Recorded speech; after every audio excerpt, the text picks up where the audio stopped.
নমস্কার বন্ধুরা, সবাইকে জানাই শুভ সকাল। সকালবেলা স্নান সেরে আমি চলে এসেছি ঠাকুর ঘরে।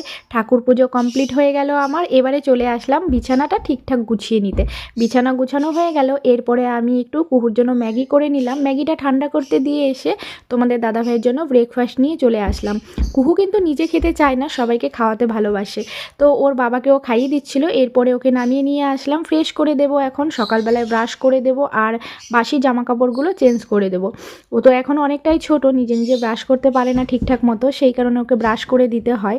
আজকের এই ছোট্ট মিনি ব্লগটা কিন্তু আমি একটু দেরি করেই শুরু করেছি, ঘুম থেকেই উঠেই শুরু করিনি। তো যাই হোক, আমি ওর ব্রাশ করানো হয়ে গেল, আমি ওকে উঠোনে মাদুর পেতে বসিয়ে নিয়েছি তেল মাখাবো বলে। শীতের দিনে সকালবেলার মিষ্টি রোদে কতটাই না ভালো লাগে সেটা তো সবাই জানো। তো উঠোনের মিষ্টি রোদে আমি মাদুর পেতে ওকে তেল মাখিয়ে দিলাম। আমি ওকে শীতকালে সর্ষের তেল মাখাই আর এমনি সময় জনসন বেবি অয়েল মাখাই। তো এরপরে আমি হেয়ার অয়েল